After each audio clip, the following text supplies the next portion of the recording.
So I'm scrolling through videos the other night, and I showed Shannon. I said, "Hey, here's a video you gotta watch," and it was Nora's cooking show. Your daughter Nora, right? Yeah, it's a pretty new segment around my house, but it's apparently a lot of people tune into it. You know, like when Val posts the stories on Instagram. She asked me the other day if she should create a whole account for Nora, and I was like, "That one's up to you." How old is she? Well, she's only 8, Yeah. but she's got that personality where she can engage people, and when you watch the stories, you know, you see one clip, this many people, and then you go to the next clip, and whether it's my stories and I'm posting a song, it's like 40, 28, 15. The fall off is pretty steep. Yeah. But when you Same thing with my sermons. They start 3 minutes. It's really good. I feel your pain. The activity goes way I feel down. your pain. But with Nora's stories, I mean, the hold is really consistent, and she might lose one or two, but she doesn't really drop off. So I think she might have a future in it. I don't know. I'm not a cooking show guy, but I hung with it. And I told you, I said, you got to see this. And yeah. She was making some kind of pita pocket or something. It looked pretty good. It was really good. So, yeah. Yeah. It's very Mediterranean. Yeah. So maybe she's got a future in that.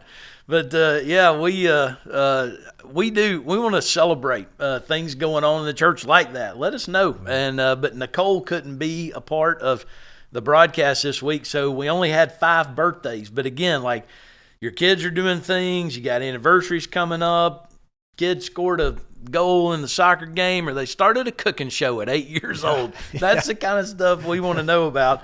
No, we do want to celebrate some birthdays. Maggie James, March the 11th. David Lumpkin, March the 15th. Floyd Pope, also on the 15th. And Eris Williams, also on the 15th. 15th is a popular day to be born, right? Yeah. So, and then Josh Pilcher, his birthday is on the 18th. So happy birthday to all of y'all this week. And, this is an interesting episode. Our theme this month is What's Luck Got to Do with It? Everybody loves your bumper, man. Have you heard from people? I've heard a few people. What have they said about it? Well, I tell everybody that cost me $5 and an idea. Yeah. At the Dollar Tree, but it seems to have good. I don't know if I would say critical acclaim as far as, you know, the reviews and everything, but it's generally positive. It does around Liberty. It's got critical acclaim here at Liberty. Yeah. I had a lot of fun with it. It's one of those you got those strange movies. They call them the cult classics. I think that little bumper might become a cult classic one of these days when people go back and find it. And you doing that. I'll leave it in the Google Drive for the next generation. There you go. But anyway, it is about what's luck got to do with it. You're going to hear a pretty amazing story about something God is doing here at Liberty since our last prayer meeting. And Melissa Korn's going to join me to tell that story. And then I got a couple of questions based on the sermon I preached the other day about falling in love with your spouse again and avoiding the damage of divorce. So it's a little bit longer to be able to answer those questions, but I think that it's content that you are interested in. So I think it'll be of interest to you. So here we go, live at Liberty. What's love got to do with it? What's love got to do with it? So I know everybody's loving Austin's leprechaun bumper for this segment, but here in March, we are bringing about these incredible God stories, understanding that it's not luck. And man, we got a really good one for you today. And it involves our favorite staff member, right? We shouldn't say that on camera. Everybody has to get mad. Melissa, yeah, Austin's sitting right there. Right? So, just everybody knows, right? So, if Melissa, you have been around. You've not just been on Liberty staff for a long time. You've been around Liberty for a long time. So, just for those who might not know you, tell us who you are and what do you do. I am. So my name is Melissa. I am 50. So I've been at Liberty since 2009. Okay. And so long time on staff since 2012. I'm the preschool director for the whole time as well, and then I'm also the finance secretary. So a lot of behind the scenes stuff is what I do. So if you wonder how it gets done, I'm how it gets done. You are your job description is what do I not do, right? Yeah. Yeah. Exactly. So that is exactly what my job description that's is. your job description. So tell us about your family real quick. Married to Joel. We just celebrated 25 years. So we've been married for 25 years. Sophie is in college, and she is 21. She'll be 22 this year. And then prayerfully, will graduate high school this year. So he'll be 18 this year. Two of my favorite staff brats. You Yes. know, all the staff kids through the years, from me, they're always the staff brats. It's an exclusive club, and your kids, I enjoy torturing your children, especially Will. Yes. So, you got a great family, a lot of fun. Thank you. So, man, everybody loves and appreciates everything you do here at Liberty because you do a whole lot of stuff. I love what I do. So, this What's Luck Got to Do with It God story really starts right here with this little note. And this is, so I have inside of my office, maybe Austin, we can put a picture of this on here. But inside of my office, I have a little prayer closet in there. And when I pray about something, I put it on the board, and it may stay up there for quite a while. But so we even discovered that this right here, and you and I were talking this morning, makes this, you just can't deny it. This is not luck. It's of the Lord. So last week I went to Townsend, right? And I do this every once in a while to just go and pray and meet with the Lord and find out what he wants to do. A year ago, I did the same thing, and I was up there and just really felt compelled by the Lord to pray about the debt of the church. And so this would be March the 13th of 24, which we're recording this on March the 11th of 25. So this is 1 year this week, right, that I wrote this and put it on that prayer board. And it said, over the past few weeks, I have felt compelled to pray for the church debt. Melissa just called and said someone inquired about what it would take to pay it off. And then I put there, Lord, please provide and bring glory to your name. And I always anoint it with oil and put it on that board. But this has been sitting there a year up until this week. And I just went in there this morning, and I told you, this is amazing. So it really kind of started a year ago. And then 2 weeks ago, we had our Sunday night prayer meeting. And you came to me that week and was like, hey, I really felt led to do this. So just kind of bring us up to how the Lord is moving in your life and what you brought before the church at the prayer meeting and kind of what happened. So this probably starts with the budget committee back in October. So we started meeting to prepare, kind of pray over, ask for guidance, putting the 2025 budget together. And, you know, we always focus on, okay, here's our loan payment, like what is our reserve plan. And so but we really felt compelled to start praying specifically for the debt back when we started budget planning. And then for about the last 2 weeks, it's just been a constant, like, in my spirit, like, you know, praying like, okay, Lord, I don't know what you're wanting to do or how you're wanting to do it. I just know that I have to be very intentional right now with how I'm praying about this. And so we were coming up to the prayer meeting, and we've been talking in the budget meeting, our last budget meeting, about like campaigns. Do we want to run a campaign? Do we want to do this? And I just kept getting the thing like, you can't wait. You've got to bring this before the church and pray now. So that's when I came to you and was like, at the prayer meeting, I need to put this on the altar and we need to pray. I didn't have any peace about it till I knew that, hey, this is what the Lord wants and this is what we're going to do. Yeah. And so on that Sunday night, you really didn't get up in front of the church and say, hey, here's the plan. No. You just kind of said, hey, here's the amount. I think it's what, 1.8 million or something like that. Yeah. And really, you just brought before the church, hey, let's just pray about how the Lord might have us to do this, right?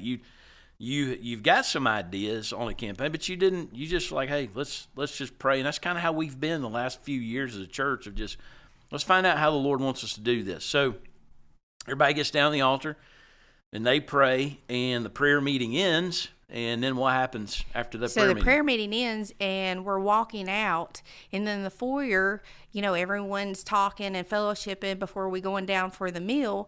And, I just had a conversation with someone where it came up like, hey, if we had 12 people give $100,000 and we sell that Fort O campus, that's our 1.8. Yeah, wow. Yeah, and so I'll be honest, like I walked away not like giving that because I'm like 12 people, like 12 people giving like man. That's, so yeah, but yeah. So then on that Monday, I'm headed to Townsend, right? So I'm going back up there, kind of, and on the way there, I called you just to find out, hey, has anything happened since the prayer meeting? And you started to tell me the story of what you just said. Somebody walked up and said, we had 12 people give $100,000 and then sell the Fort O campus. That's our $1.8 million. And I'll be honest, so I hung it up, and I hung up the phone, and I'm like, okay, well, that's cool that somebody said that, but man, I don't know 12 people that have $100,000. So, and so when I heard that, I thought, okay, Lord, that's what we'll pray if that's kind of the first thing that's come from it. And then you called me back. What is about 30? An hour later. An hour later. Yeah. What happened? So I'm really protective of Mondays because that's my busy day. But I had been meeting with somebody, and I had stepped away to take your phone call. You never call on Mondays. So you know that there's something going on if you call on Mondays. So I'd stepped away and took your phone call, and you had asked, hey, do you have any feedback? And I was like, no, do you have feedback? And anyway, and so I said, hey, but I did have this conversation. So while you're gone, help me pray about this. Yeah. I was like, because I prayed about it, and I'm just not, I don't know. I don't have clarity. So I asked you to pray about that while you were gone. And when I hung up the phone, like I had turned to go back with who I was with, and you could tell that there was visible emotion on their face. And so immediately I'm like, are you okay? Like, are you okay? And so that person was just like, that amount, that number, I've been praying about that. That number, I have been praying about that exact number. About the $100,000. $100,000.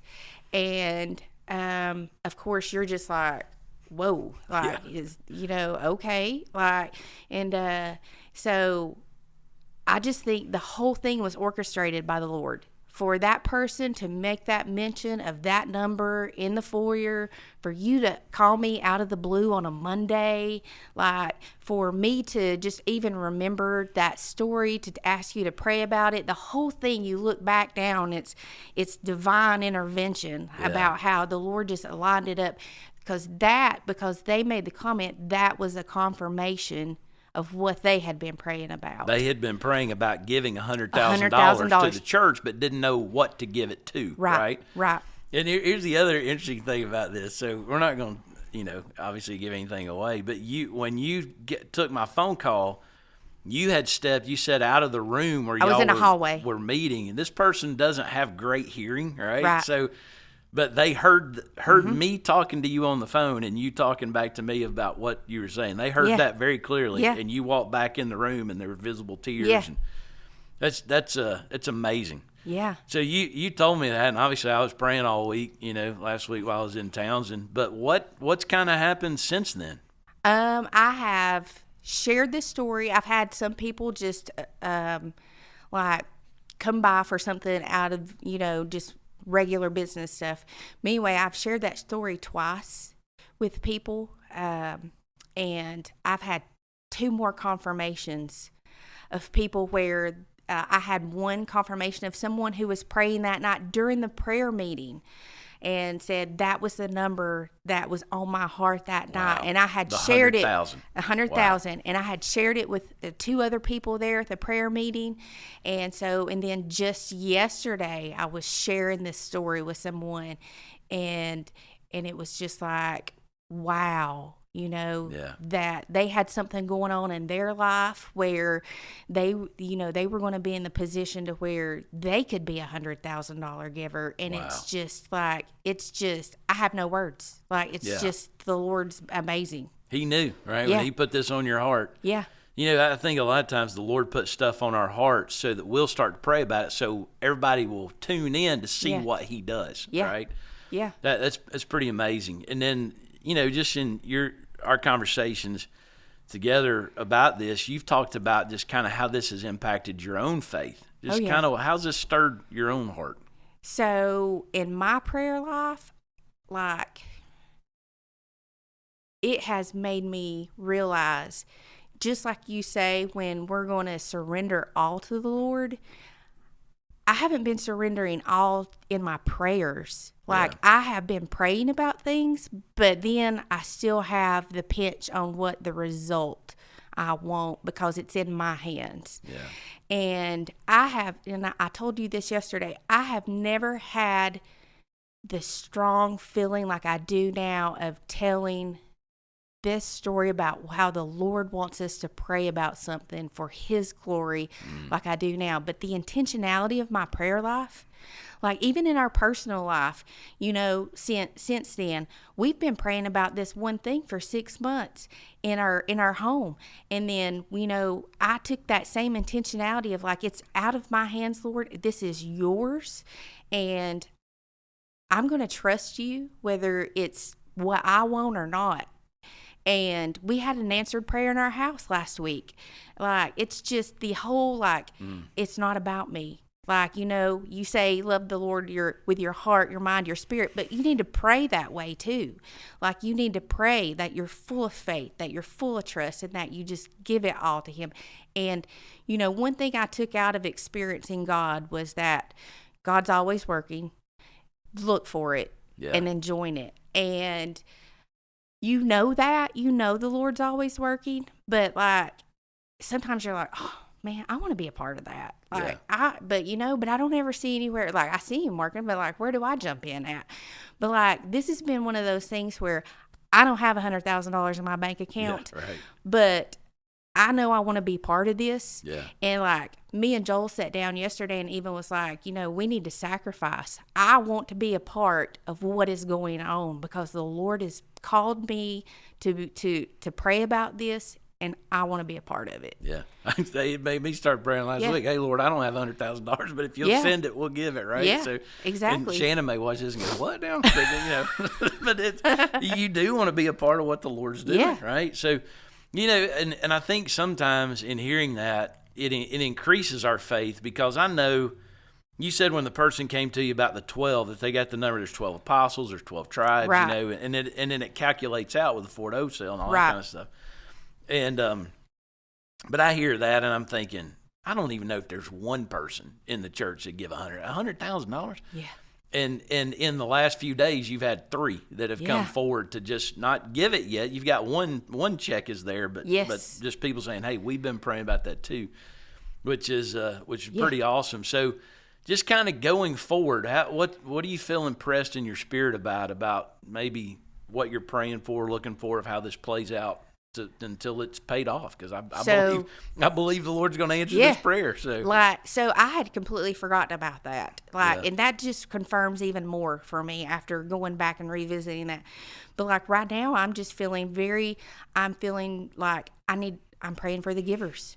And I don't know when it was, but you said in a staff meeting, then we carried it to a prayer meeting, maybe what we should be praying for are the people who are giving. Yeah. And so when I got the actual check in hand yesterday, that's our seed. And it was just a very powerful time just to even get to pray over that seed of, Lord, what you could do with this first $100,000. And so, it gave me a chance to pray for the giver, pray for them, pray for their life, pray for it just to ripple out, for this to become a contagious. Yeah. So, and it's all for his glory. So, but my prayer right now is just for the givers, for hearts, for this contagious spirit just to flood our church. Man, I forgot about that. So I'll give everybody the backstory on that one. So this would have been back in the fall, right? And we were praying about, you're always kind of behind the budget and you're trying to figure it out. And always the solution is we need more givers. And I was fasting that day and just asking the Lord, give us a solution. What do we need to pray for? Yeah. To make up the giving. You know what? Now I think about it, our giving has increased a lot since this happened. And I found there were 4 passages. I can't remember what all of. One of them was about Daniel and how, those young men who gave themselves to the Lord blessed them and gave them favor, and because they didn't take the king's portion, the Lord just blessed them, and so that obedience, the Lord blessed that obedience, and then obviously it's the passage about the joyous, generous hearts giving, and then the one about pressed down and shaken together, the Lord would increase it. And I told the staff, this was on a Thursday, I told the staff, I said, we need to pray for more people to give, but we need to pray for the givers, that the Lord would increase the givers so that those who don't have the faith to give can see what the Lord does. And man, so you just brought that up, and look what's happening, so that's pretty cool. Yeah. But yeah, it's neat to see what the Lord is doing, and hey, luck has nothing to do with that. Absolutely not. Prayer has everything to do with that. And then just finding this one year ago this week, that was written right there. That's just further confirmation. Well, I know. I just stand in awe. I have no words. It's like I keep saying this to you, but I have no words. I'm just in awe. It's just amazing. He's amazing. Yeah. I'm just excited to be able to share the story. Pretty awesome. Well, hey, I appreciate your leadership, your friendship, being the favorite staff member and the whole thing. Austin, don't take it personal. Right?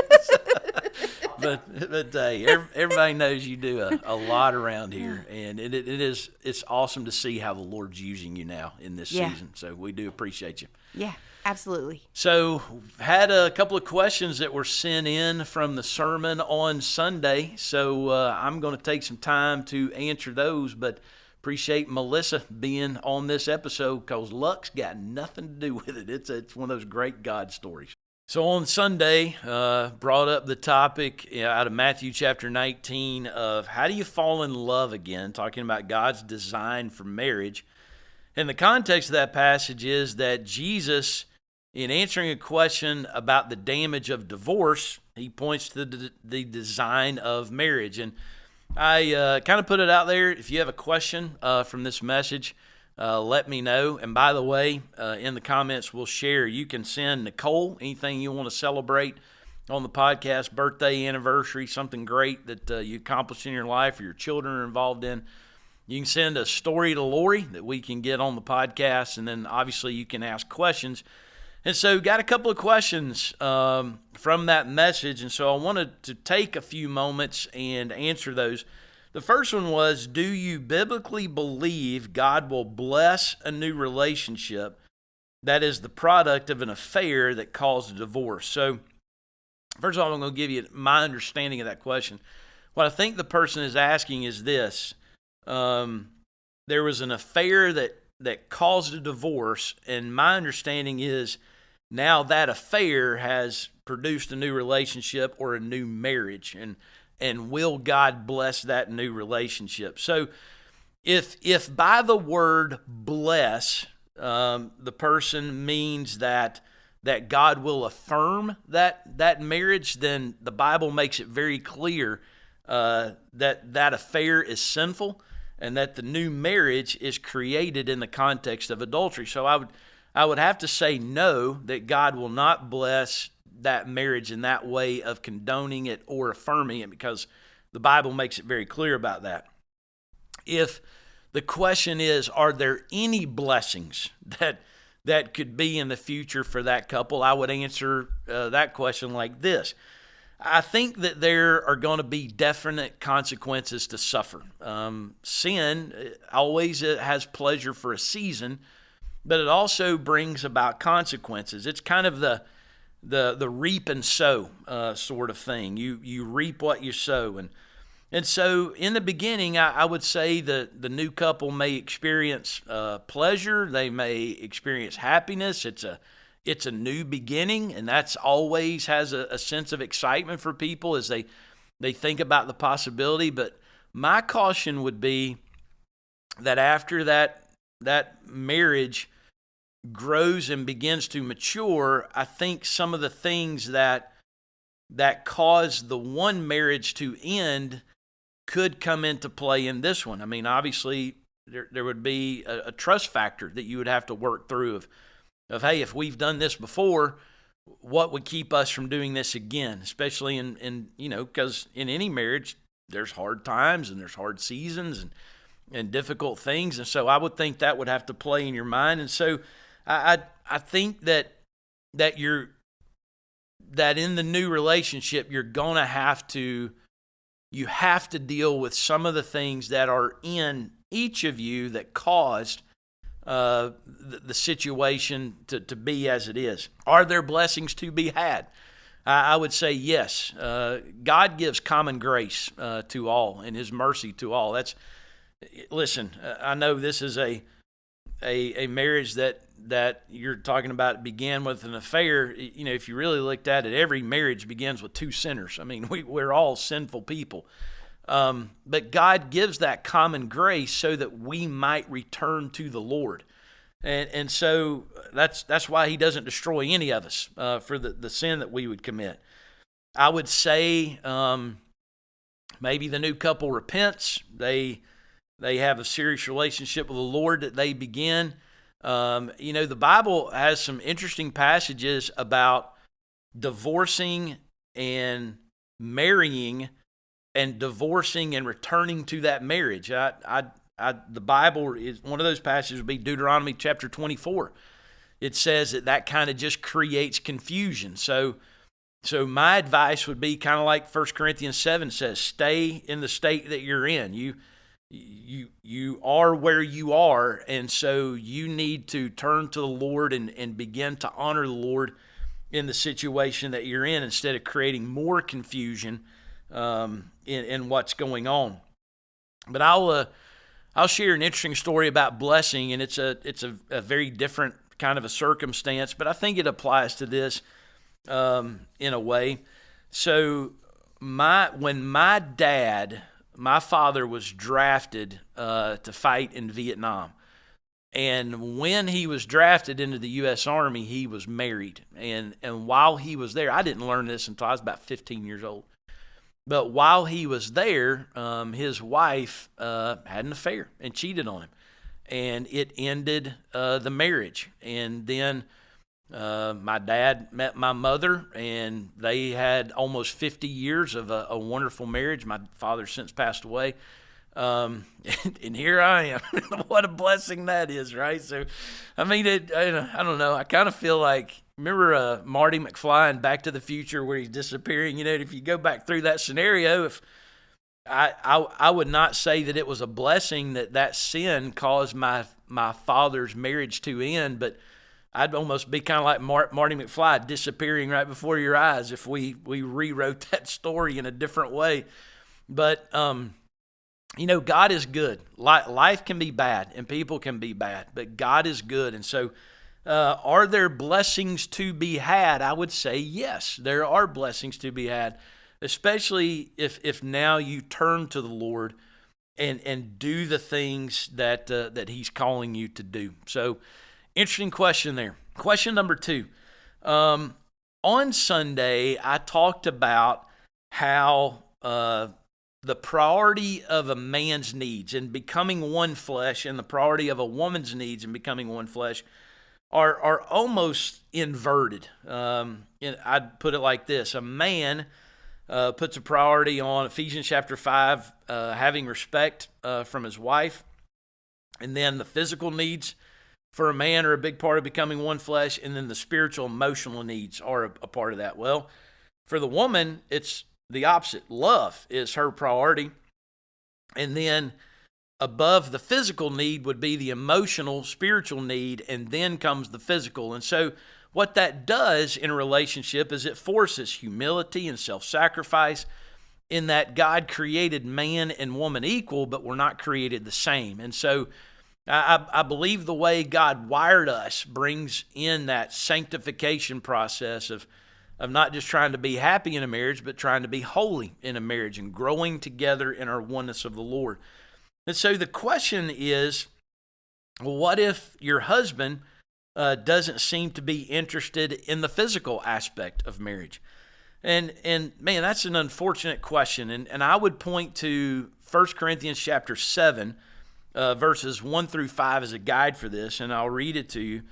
It says, now concerning the matters about which you wrote, it is good for a man not to have sexual relations with a woman. But because of the temptation to sexual immorality, each man should have his own wife and each woman her own husband. The husband should give to his wife her conjugal rights, and likewise the wife to her husband. For the wife does not have authority over her own body, but the husband does. Likewise, the husband does not have authority over his own body, but the wife does. Do not deprive one another, except perhaps by agreement for a limited time, that you may devote yourselves to prayer, but then come together again, so that Satan may not tempt you because of your lack of self-control. A couple of principles I would pull from that as a way to answer that question is, one, the woman is to give her body to her husband for pleasure and connection, and vice versa. The husband is to give his body to his wife. And so that also implies communication. There ought to be communication in a marriage. Hey, these are the things that I find pleasurable. What are the things that you find pleasurable? And there ought to be, in the physical aspect of a marriage, there should never be the sense of, I'm going to get what I want, and you shouldn't withhold that. That's not what the passage is teaching. It's teaching that oneness of loving one another, exploring one another, getting to know one another, and bringing those things about in the physical relationship. And that is to be a very pleasurable part of the marriage. If one is depriving the other, again, based on the passage, it ought to be agreed upon. And notice that in the passage it says for a limited amount of time. Not only should there be agreement, this is why we're not going to be intimately involved. Maybe it's something going on with the body. Maybe it's some other things that are happening.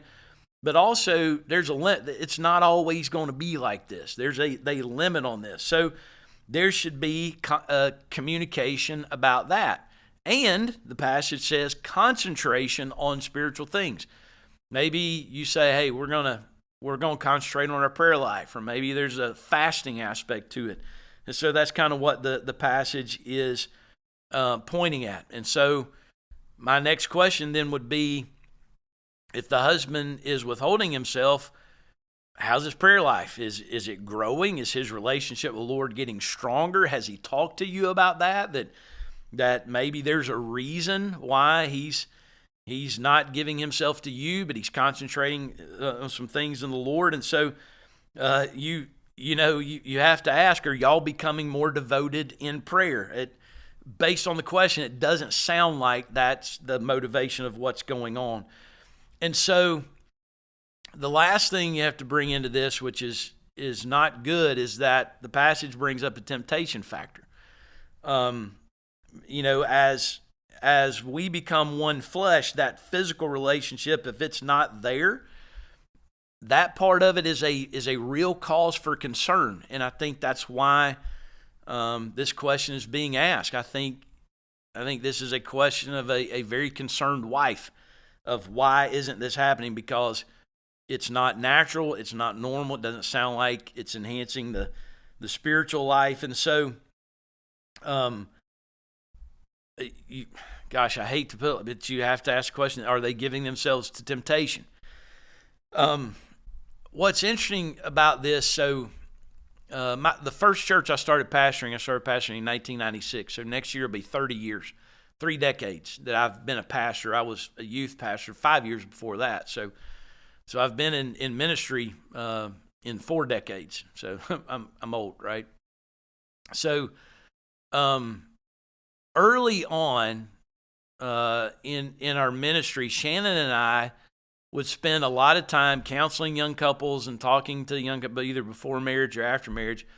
And it seemed like the conversation was more at that time of helping to helping young married girls understand why their husbands wanted the physical part of the relationship so much, and helping the young men to understand, hey, that's not her priority, but here's the way to her heart, and this is the way y'all build that intimacy.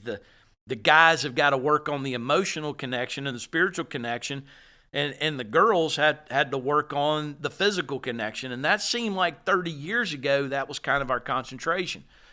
And it seems like over about the last 5, 8, 10 years, and Shannon and I have had a lot of conversation about this, it's been surprising how that's changed. We have more and more women who now come to us and talk about how this very problem is happening, where a husband is not physically, intimately involved in his wife. And so it would be a couple of things. Either, one, there's something physically wrong that's going on there, maybe with his body, medically, that needs to be checked out, or the temptation thing has to be explored. Is there adultery that's happening? Is the reason why that's taking place, or is pornography a factor in what's going on in the relationship? And if you just do some cursory reading of a lot of things that are being written now, there is a factor of impotence amongst young men that's happening because of addiction to pornography. And so that is just a tragic, horrible conclusion to bring to that. And I'm not saying, hey, that's what's going on, but based on the passage, there needs to be communication. If one's withholding from another, you need to understand the point of marriage is the physical part is a really important part of the marriage, and a husband needs to understand that his wife, I wasn't saying on Sunday that she doesn't have those needs, but he needs to understand physically how to connect with her, and emotionally how to connect with her. If that's not happening, it needs to be communicated for it agreed about a limited amount of time. And then if it's not happening, he says the danger is temptation. So you have to ask that question. So I want to end on a good note, and the good note is I wasn't given a question, but somebody wrote in a testimony, and it's a great testimony. And I don't know exactly who this would be. I would think it could be one of 2 or 3 couples that we've counseled through the years. But hey, I'll just read this to you so you can get it from their own words. But if this is one of those 2 or 3 situations I'm talking about, or the stories I'm reading from, I'm going to tell you, this was a really bad situation. But listen to this. It says, this is not a question, but a testimony on divorce. Early in our marriage, there were some hurt feelings and seriously broken trust. To spare the details, I was ready for divorce. We committed to counseling, and I'll never forget the words Brian said to me. Tell me what your marriage was like before this. It was easy to explain all the ways we loved each other and all the ways that our marriage had been successful up to this point. Then he asked, why would you throw away a whole marriage for a bad day? I would even ask, why would you throw away a marriage for a bad season? And that was the first moment in many days I'd considered that divorce wasn't the right path for us. After many prayers and many days, weeks, months, understand that takes a long time, working on ourselves individually, spiritually, and as a couple, my husband found God in our pain. He was saved and baptized shortly after. Nearly 10 years ago, I almost ended a whole lifetime of marriage for one bad day. I've never once regretted that decision. We have a beautiful life and a beautiful family, and none of this would have been possible without the Lord saving my heart through those words. Just because society tells us that we should make decisions in our marriage based on what others think, we are proof that God's plan is superior to all others, no matter how difficult it may seem at the time. I got that the other night. Shannon and I were kind of getting ready for bed, and I just kind of handed her a phone. I said, hey, read this. And she read through it. And man, it's so encouraging to get things like that, because you you hear the bad things, but man, you love to hear these stories of 10 years later, kind of what the Lord's done. You know, and Shannon brought up something interesting to me, that there are studies that show that marriages can be in really bad places, about to divorce, about to do it in, about to commit adultery, like we talked about earlier. But the studies also show that those couples that do, like this says, that hard work, days, months, years, right, of committing themselves, finding the Lord in the pain.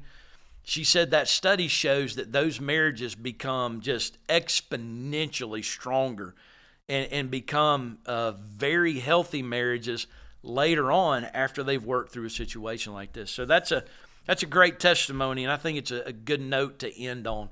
So, hey, we love you watching live at Liberty. Hope you're enjoying the content. I know today's a longer one, but I think these are important things to answer because they're things that you're sending us. So, again, send me your questions. We'll give you the link to that. You can send me questions. You can send Lori some stories. You can even send Nicole some things to celebrate going on in your life. But thank you for being a part and watching Live at Liberty.